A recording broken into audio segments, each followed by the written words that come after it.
नमस्कार, आप देख रहे हैं न्यूज 24। मैं हूं आपके साथ रोमिता तिवारी। जिसका अवध उसका विजय रथ। जी हां, यूपी में विधानसभा चुनाव भले ही अगले साल होने, लेकिन सूबे की सियासत में अभी से हलचल तेज हो गई है। नेताओं का यूपी में डेरा जमना शुरू हो गया है। नफा नुकसान का जोड़ घटाना भी हो रहा है। और जब बात यूपी की चुनावी राजनीति की हो तो भला अवध को कैसे छोड़ा जा सकता है। कहा जाता है कि यूपी की सत्ता की चाबी अवध के पास ही है। तो आइए आज तथ्य और आंकड़ों के हिसाब से अवध का चुनावी विश्लेषण करते हैं। देखिए ध्यान से। योगी मोदी कमल निशान मांग रहा है हिंदुस्तान। जय जय श्री राम, जय जय श्री राम, जय जय श्री राम। भारतीय जनता पार्टी असली मुद्दों पर बहस नहीं करना चाहती।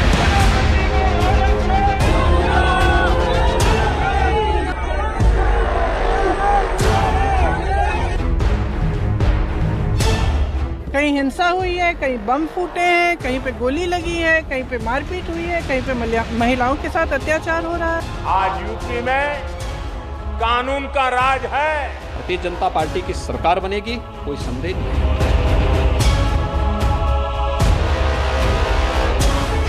योगी को उत्तर प्रदेश का मुख्यमंत्री नहीं बनने देंगे। हिंदी मैदान में हम आपके साथ हैं। ये ब्राह्मण समाज के लोग, लेकिन अब मुझे पूरा भरोसा है कि अब ये लोग इनके किसी भी प्रकार के बहकावे में नहीं आएंगे। यूपी में चुनावी जमघट लग चुका है। नेताओं के दौरे हो रहे हैं, सियासी रणनीति तय हो रही है, शह और मात का खेल चल रहा है, जाति धर्म का हल्ला है, मुद्दों का जोर है। यूपी में इस वक्त चुनावी शोर है। वैसे तो सूबे के हर जिले और इलाकों में चुनावी जंग बड़ी दिलचस्प होती है, क्योंकि अवध की तो बात ही कुछ और है। धार्मिक, पौराणिक और सियासत का सबसे बड़ा केंद्र, गंगा जमुनी तहजीब का गढ़, नवाबों की विरासत और कौमी एकता के मिसाल, हिंदुओं की आस्था का धर्म स्थान, कुछ ऐसा है यूपी का अवध। अगले साल यूपी में विधानसभा चुनाव हैं। यूपी ही नहीं, पूरे देश में खासा महत्व रखने वाले अवध इलाके में सियासी सूरमाओं की मौजूदगी अक्सर चुनावी तपिश को बढ़ा देती है। 2022 में अवध की राजनीतिक जंग से ही साबित होगा कि यूपी की सत्ता का सूरमा कौन बनेगा। राजनीति में अवध की पहचान सबसे पुरानी है। 1957 में पहली बार यहां अटल बिहारी वाजपेयी कांग्रेस के हैदर हुसैन को हराकर चुनाव जीते थे। इसी इलाके से सोशलिस्ट नेता रामसेवक यादव बाराबंकी से 3 बार विजय हुए। वाजपेयी तो 1962 में कांग्रेस की सुभद्रा जोशी से चुनाव हार गए, लेकिन रामसेवक यादव 1962 और 1967 में भी विरोधियों को पस्त करते रहे। अयोध्या आंदोलन में विनय कटियार लगातार 3 बार चुनाव जीते, लेकिन 1998 में हारने के बाद दोबारा मैदान में उतरने की हिम्मत नहीं की। अवध की सियासत समझने से पहले ये जान लेते हैं कि यूपी के अवध इलाके में कितने जिले आते हैं और यहाँ पर विधानसभा की कितनी सीटें हैं। यूपी के अवध इलाके में 14 जिले आते हैं, जिनमें लखीमपुर खीरी, सीतापुर, फर्रुखाबाद, औरैया, लखनऊ, अयोध्या, कानपुर देहात, कानपुर नगर, उन्नाव, रायबरेली, बाराबंकी, हरदोई और इटावा। 403 विधानसभा सीटों वाले यूपी की 81 विधानसभा सीटें सिर्फ अवध में आती हैं। इसलिए यूपी की सत्ता पर काबिज होने के लिए यूपी के दिल अवध में जगह बनाना बेहद जरूरी होता है। ये हम ऐसे ही नहीं कह रहे हैं, बल्कि आंकड़ों और चुनाव नतीजों का बारीकी से अध्ययन करने के बाद कह रहे हैं। अगर बात की जाए 2017 के विधानसभा चुनाव की, तो उस वक्त अवध में बीजेपी ने 67 सीटों पर कब्जा जमाया था। मायावती की पार्टी बीएसपी को 6 सीटें मिली थी। एसपी को सिर्फ 6 सीटों से ही संतोष करना पड़ा था। कांग्रेस 2 सीटें ही जीत पाई थी। वास्तविकता कि उसमें रहना ही नहीं चाहते, को स्वीकार करना ही नहीं चाहते। अगर हर चीज अखिलेश जी कर देते थे तो फिर क्यों अखिलेश जी को जनता ने यहां से दौड़ाया है, भगाया है? भाई आज भी उपचुनाव में क्यों हार गए, लोकसभा चुनाव में क्यों हार गए?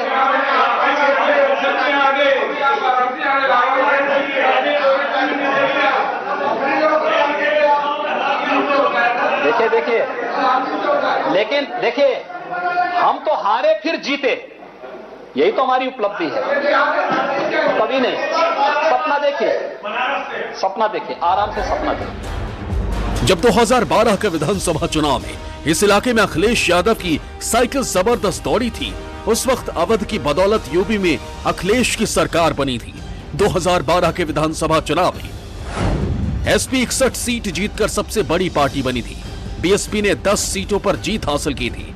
बीजेपी की झोली में सिर्फ 6 सीटें ही गई थी। कांग्रेस सिर्फ 3 सीट ही जीत पाई थी। अन्य के खाते में 1 सीट गई थी। इतने आ रहे हैं या जो लोग भी आगे जनता में बात करना चाहते हैं, वो सब विकास की बात करना चाहते हैं। आप आधी अधूरी बात मत करिए।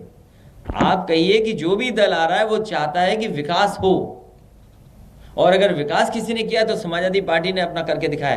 लेकिन सवाल यह है कि लोकतंत्र बचेगा तभी तो विकास होगा, जब आपके वोट के अधिकारों को ही छीन लिया जाएगा।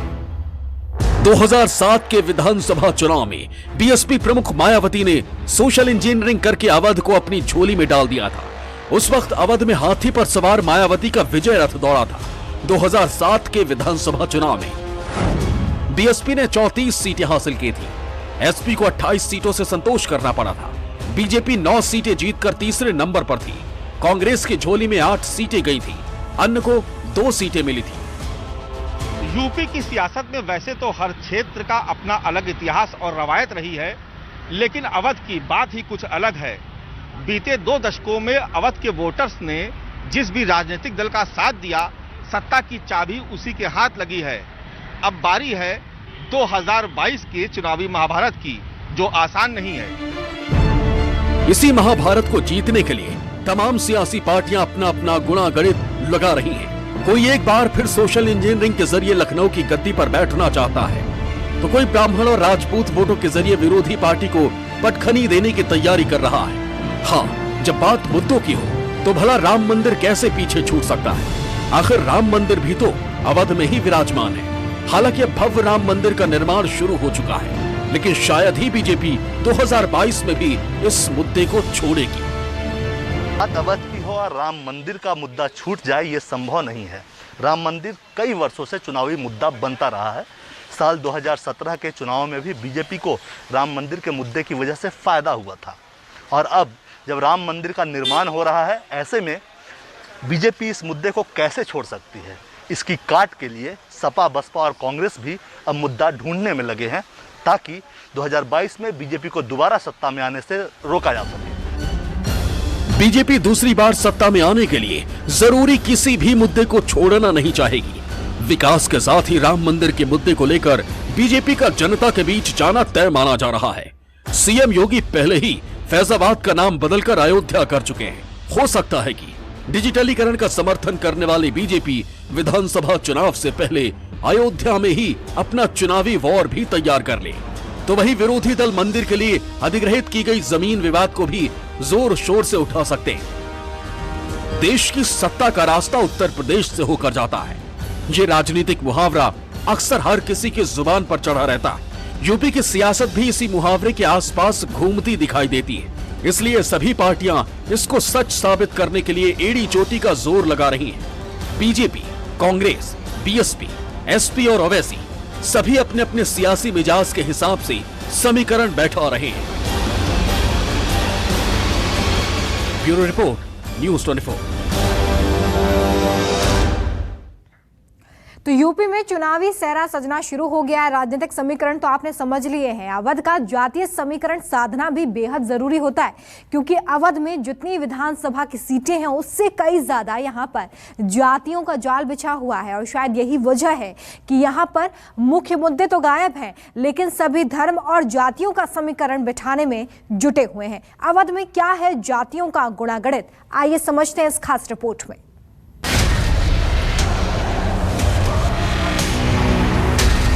मुस्लिम समाज के लोग उन सीटों पर अपना वोट सपा व कांग्रेस पार्टी के उम्मीदवारों को देकर बांटे ना। अली पर सपा बसपा को अली पर विश्वास है, हमें भी बजरंग बली पर विश्वास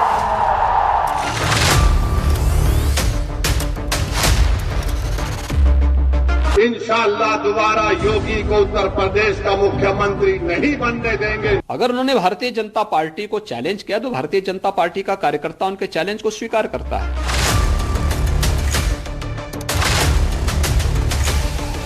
इस विधायिका को लोग ऐसा ना मान ले कि ये कोई ड्रामा कंपनी है, कोई लाल टोपी, कोई नीली टोपी, कोई पीली टोपी, कोई हरा टोपी पहन करके आकर के। क्यों घबराते हो लाल टोपी से? किस बात का डर है लाल टोपी का? यूपी में जब भी चुनावी बयार बहती है, धर्म और जाति की सुगंध वातावरण में फैल जाती है। अगले साल यूपी में विधानसभा चुनाव है और सभी सियासी दल अभी से अपने पाले में जातियों को साधने में जुट गए हैं। बीजेपी हो या कांग्रेस, बीएसपी हो या एसपी, राजनीति की पिच पर हर कोई जातियों को साधने के लिए चौके छक्के लगा रहा है।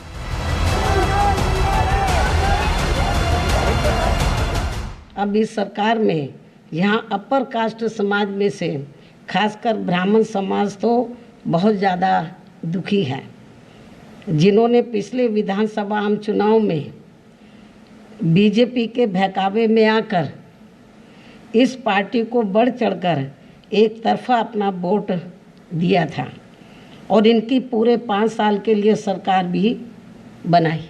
ये जो भी पिछला चुनाव हुआ, मुझे पूरा भरोसा है कि अब ये ब्राह्मण समाज के लोग जो इन्होंने पिछले चुनाव में इनके बहकावे में आकर अपना वोट देकर इनकी सरकार बना दी थी पूरे 5 साल के लिए, अब वो पछता रहे हैं। लेकिन अब मुझे पूरा भरोसा है कि अब ये लोग इनके किसी भी प्रकार के बहकावे में नहीं आएंगे, कि प्रदेश में अन्य सभी समाज के साथ साथ इनका भी हित हर मामले में हर स्तर पर बीएसपी व इस पार्टी की सरकार में ही केवल सुरक्षित रह सकता है। और इसका एहसास कराने व इनको सन 2007 की तरह फिर से बीएसपी में जोड़ने के लिए इसी महीने 23 जुलाई से मेरे दिशा निर्देशन में बीएसपी के राष्ट्रीय महासचिव व राज्यसभा सांसद श्री सतीश चंद्र मिश्रा जी के नेतृत्व में इनकी धार्मिक भावनाओं को भी ध्यान में रखकर ये अभियान अयोध्या से शुरू किया जा रहा है। यूपी की राजनीति की बात हो और जाति की ना हो, ऐसा हो ही नहीं सकता।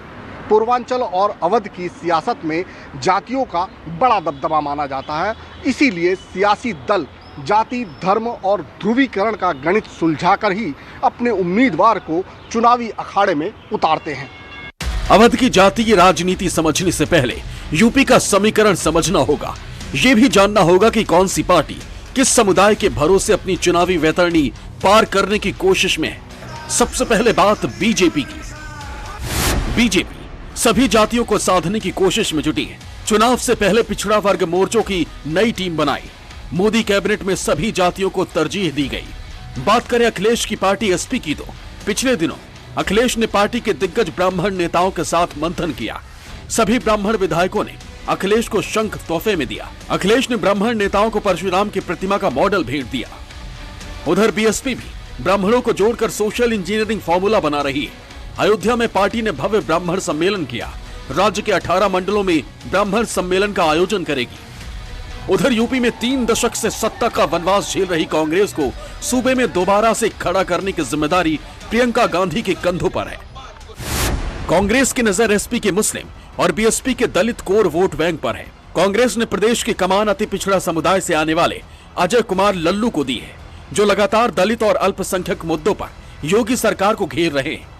इसके अलावा कांग्रेस सूबे के मुसलमानों को साधने के लिए तमाम तरह के जतन कर रही है। उत्तर प्रदेश में संविधान को नष्ट किया जा रहा है, लोकतंत्र का चीरहरण हो रहा है, लोकतंत्र पर जो वार हो रहा है, जो संविधान पर वार हो रहा है, ये आप सब जानते हैं। उत्तर प्रदेश के आप सब जानते हैं कि कोई नई बात नहीं है इनके राज्य में, पिछले कुछ सालों से चला आ रहा है, लेकिन अब इस स्तर पर गिर गया है। प्रशासन, पुलिस, हर चीज़ का इस्तेमाल इसीलिए किया जा रहा है कि लोकतंत्र यहाँ से ख़त्म हो जाए। तो हम लोकतंत्र के पक्ष में खड़े होने के लिए आए हैं, जनता के पक्ष में बोलने के लिए आए हैं कि हम ऐसा होने नहीं देंगे। यानी सभी सियासी दल तो जातियों और धर्म के हिसाब से वोट बैंक साधने में जुटे हैं। ऐसे में सवाल यह है कि अवध में कौन सी जाति धर्म का कितना दबदबा है। आइए समझते हैं। यूपी में ब्राह्मण 11%, राजपूत 8%, ओबीसी 22%, दलित 13%, मुस्लिम 15%। जातियों के इस दबदबे की वजह से चुनाव के नजदीक आते ही लॉ एंड ऑर्डर और विकास के मुद्दे धूमिल हो जा रहे हैं। सभी पार्टियां जातियों के हिसाब से राजनीति करने में जुट गई हैं। ऐसे में ये देखना दिलचस्प होगा कि जाति का गणित किसके साथ सटीक बैठता है। ऐसा नहीं है कि इस बार यूपी का जाति धर्म वाला गणित पिछले चुनाव जैसा ही होगा, क्योंकि हैदराबाद के सुल्तान ओवैसी की एंट्री से यूपी का सारा समीकरण बदल चुका है। देश के सबसे बड़े सूबे कहे जाने वाले उत्तर प्रदेश में 2022 की सियासी बिसात बिछ चुकी है और सभी दलों की नजर अवध पर है। भारतीय जनता पार्टी ने तो ऐलानिया कह दिया है कि उसके सामने टिकने की ताकत किसी में नहीं है, लेकिन समाजवादी पार्टी अपनी साइकिल को रफ्तार देने में लगी हुई है। बीएसपी ने भी अपने पार्टी संगठन में प्राण फूंकने शुरू कर दिए हैं, तो कांग्रेस भी प्रैक्टिस में उतर आई है। छोटे दलों की सक्रियता की वजह से सियासी समीकरण दिलचस्प हो गए हैं। यानी 2022 के मुकाबले में एक तरफ योगी के सामने वापसी की चुनौती है, तो वहीं योगी से मुकाबले के लिए विपक्षी दलों में न तो किसी तरह का तालमेल है और न ही कोई गठबंधन। सभी खुद को एक दूसरे से 20 साबित करने की होड़ में लगे। एसपी, बीएसपी, कांग्रेस तीनों ही दल एक दूसरे के कोर वोट बैंक को साधने में जुटे हैं। ऐसे में देखना यह है कि अवध का पथ किसका विजय रथ बनता है। Bureau report, news 24।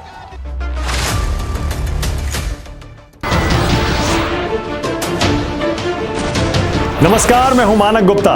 अगर आपको हमारा ये वीडियो पसंद आया हो तो इसे लाइक और शेयर जरूर करें, और हां, हमें सब्सक्राइब और फॉलो करना ना भूलें ताकि आप देश और दुनिया की कोई खबर मिस ना करें। तो जुड़े रहिए हमारे साथ और देखते रहिए न्यूज़ 24।